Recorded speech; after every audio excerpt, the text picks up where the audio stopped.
All right, welcome to Security Guy Radio. What's your name, sir? John Adams. And what's your company name? SecurAmerica. And how do we get a hold of SecurAmerica? You Website? can look at us on the website, www.secureamericallc.com, or you can call us at our corporate office at 404-926-4222. Where are you guys headquartered out of? We're headquartered in Atlanta, Georgia. Oh, I love Atlanta. That's a great town. It is Been a there great 2 or 3 town. towns, yeah. Good food there too, right? Oh, it's the best. Yeah. Yeah, very, very good. So what do you guys do? We're predominantly in the man guarding services arena. We also provide guest relations, concierge type services, shuttle bus operations on the commercial side. And on the governmental side, we have a company, American Security Programs, and American Security Programs provides armed guarding services to the federal government, local and state municipalities as well, and a variety of quasi-governmental entities. I like that transportation piece. It makes sense. It does. Because you're in the space already, so you might as well secure the van or the transportation and the people. That's exactly right. I Yeah. mean, we have a lot of customers that have come to us and said, you do a great job, with access control and perimeter security, and they have corporate campuses where they'll have a shuttle bus operation, and they've said, hey, can you deliver the same quality of service, the great people and everything else? The nice thing with it is that we train the shuttle bus drivers on security protocols and techniques as well, so it's almost like you get an extra roving patrol while you're taking care of your guests. Oh, no, that's interesting. So the driver's not a guard, not licensed as the guard, but trained. That's correct. Okay, so I had a model like that once, an idea, where I was going to, one client of mine, because I ran two guard companies, right? They wanted to save money, and I said, make all your janitors guards. What do you mean? I'll give them all a guard license, and we'll pay them a little extra money, and they can clean, and their license is a guard. It's all legal, right? Right. And we tried it, and it actually did work for a little while, but it's not the best model, of course, but for cost savings. So I'm glad to see people are consolidating things in the guards, because the guard business is a service business. A lot of companies forget that. They do. They think it's stack them high, put the guy there and walk away, and it's really about service. No, that's not how we operate. I mean, guess, very, very different model. So, how big is your company? Right now, we operate in about 35 markets around the U.S. and growing very rapidly. What do you find your challenges are in licensing in different states? Just an example, I was looking at opening something up in Kentucky and was surprised to find I didn't need a private patrol operator license in Kentucky, or the guards just had to do like a registration, wasn't really licensing. But most states require it now, right? That's correct, they do. And I think that's one of the biggest challenges, and truth be told, one of the biggest opportunities as well. We really need standardized licensure requirements across the U.S. Some states, as you've said, aren't regulated at all. Others are very heavily regulated. To have one universal standard that would give us the ability to have the same caliber of security professionals across the U.S., I think would improve the industry dramatically. What's the challenge? What's the resistance, do you think? Do you think it's going to drive business out if it's too regulated? Or now in California, we have BSIS, right? That's right. You operate in California? We do. Okay, so you know the challenges, right? Yes. 8 hours of training, 4 hours of training. I think it's good, but where's the budget from the client for the training? Because the client expects you to show up with them being Sergeant York and all ready to go, right? Exactly. And that's difficult to meet that requirement. And if you take the 8 hours mandatory training that's required in California, and it's your requirement to train the guards, that's an additional cost. And so these in California with the margins and insurance, it's very, very difficult. How do you get around that in California specifically? Not get around it, that's not the right way to say, but how do you comply with that? Well, at the end of the day, you've got to have the right customer with the right mindset that understands that a well-trained security officer is going to benefit them greatly. And it's just explaining to them that, yes, there is a cost for training, but the cost of having an untrained security officer on premises, can be very significant. Right. And so, there are some states, for example, we're headquartered in Atlanta, Georgia. Georgia requires 24 hours of pre-assignment training before a person, even if they were with another company and come to SecurAmerica, we have to train them again for 24 hours. That's pretty stringent. It is, yeah, but I will works. tell you, it's very effective because I want to know that they've been trained properly, they've been trained my way to deliver the service levels to our customers that we expect. What's your biggest challenge in approaching a customer for a sale? Convincing them that making a change will make a difference. I think everyone believes that we all fish from the same pond, right? Right. And so they say, well, you're pretty much all the same. I would disagree with that. A couple points. Number one, yes, we are, from a socioeconomic perspective, fishing from the same pond. But at the end of the day, what you pull out of that pond can be very different. Right. And some companies have a very commoditized, hey, I just want a warm body approach. We're very discerning. And with some of our technology we use with Quantec and some of the other things, we have a 1 to 10 candidate to applicant ratio. So for every 10 people that apply, we only choose one, which is very important. So that's the first comment That's that I make. that's a big differentiator. At Disney, it was 1 out of 100. Is that right? But we had a budget, and we had time, and who didn't want to work at Disney, Right. right? So we had lines of people standing up, but it created a very specific type of employee in the end. Right. That fit the culture, because that's a culture match really more than a skill It really match, is. We right? do work with Disney now, and so we understand that Yeah, culture. so you get that your guard has to match their culture, not the opposite way around, right? And That's really right. important, yeah. That's right. We have to acquiesce to their culture, and actually, we are the brand representative for them. So getting back to it, I think it's convincing the customer that making a change will make a difference. So it's not only how we recruit our people, but how we select, how we train.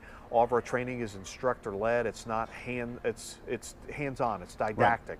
Right. And then we use training as another filter. We screen people out in the training class and say, no, you're not appropriate for this company. That is a good training method, yeah. Or you'll see that, you've got a person that, we were getting ready to put them in a front lobby of a Class A high-rise, and they're non-communicative. They sit there with their arms folded. They don't want to talk. Okay, they're great for a parking deck, but they're not good for a lobby. And so it's really matching the individual to the assignment in which they are going to fulfill, right? That's brilliant. Every person in any job comes to you with a skill set, right? Right. What's their aptitude? That's exactly right. And if I worked in radio before I became a guard, you're going to want to put me in the Chatty Cathy position because I'm going to engage people. Exactly. And so if you match those previous skill sets with guard work, you're much more successful. What's the number one challenge you have in retention? What do you think most guards leave? Because retention's a big deal. I bet you have a high retention rate.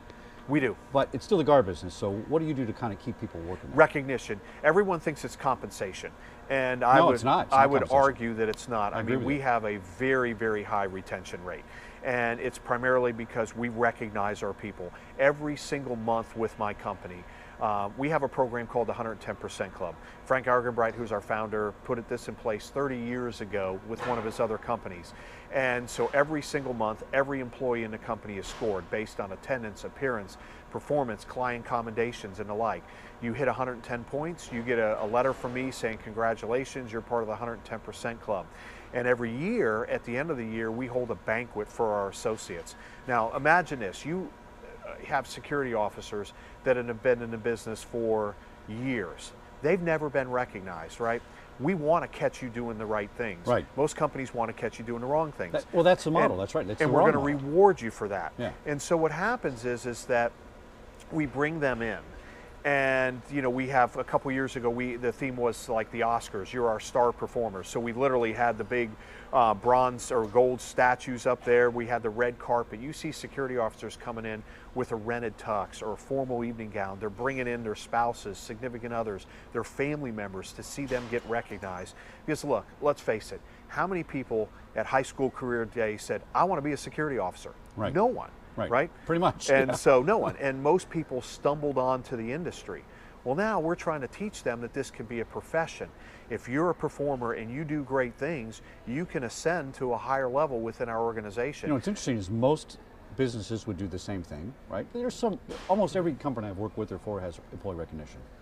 The car business doesn't think it's necessary in general. It's weird. I know. It's weird to me. I know. And it's interesting because those people, that's my product, that's my deliverable. Human capital by the hour is what we do. That's the product is people, right? Now what we do, we have technology and other things to augment their efforts, but at the end of the day, so you've got to invest in your people. Companies invest in their product. That's my product. So we invest in the rewards and recognition. So at that banquet, they see their picture up on a big screen. They get a certificate with, recognizing them. They get a crystal award. They get a pin showing the 110% Club. They go back and they tell their peers about it.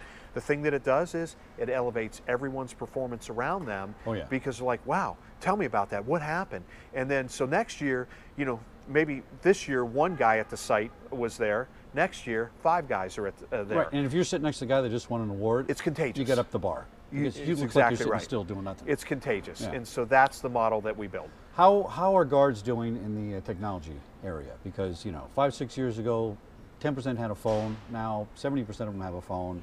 They're getting more engaged in the technology. Right. There's always a challenge to train at the studios. We had computers 20 years ago, right? And that was a challenge. Who used a computer 20 years ago, right? Right. What's that bell curve looking like? Are guards more, the younger They're guards much more especially- technologically savvy. They're getting there, okay. They're embracing it. And truth be told, we screen for that as well. Good. We want to make sure that they have computer skills. They know how to do emails. They know how to type. They do the things that are necessary. But so our philosophy is with technology is that it's got to do one of four things. Number one, it's got to take costs out of the system. Yep. Because technology for technology's sake doesn't make sense. Number two, it has to enhance the performance of the security officer. It just does. And so when you show the security officers how that can make them better, make them more efficient, make them more effective, that's important, and they embrace it. The third thing is that it's got to mitigate liability for the customer, right? Right. If you don't, why have it? Why have it, and then right. lastly, it's got to give the customer and our organization greater visibility into the events at the facility. So one of those four things exists. You have a great technology platform. And so by doing that and focusing on it and making it user-friendly, our officers are embracing it. And truth be told, we're recruiting differently now as well. We're looking for people with technological skills. And that Quantec program, which kind of screens a lot of that, Absolutely. really helps a lot. Automation helps a lot. It's a great product. We recently migrated over to Quantec.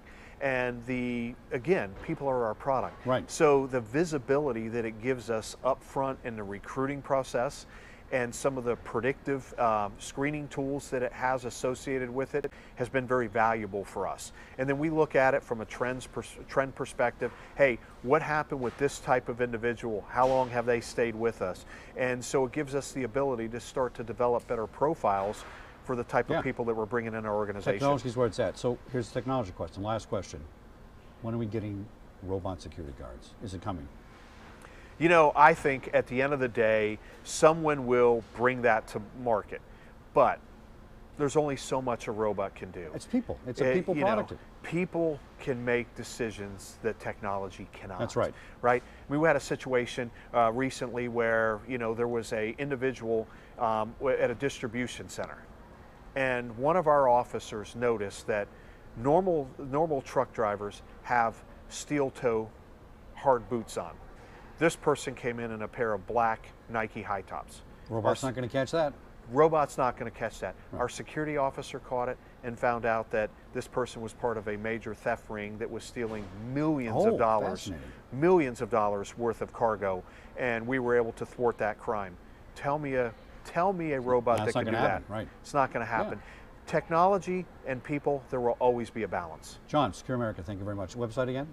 www.SecurAmericaLLC.com. Thanks for coming in. Great interview. Thank you. Right. And the sun's come out, so we have to cut right now. Absolutely. Perfect.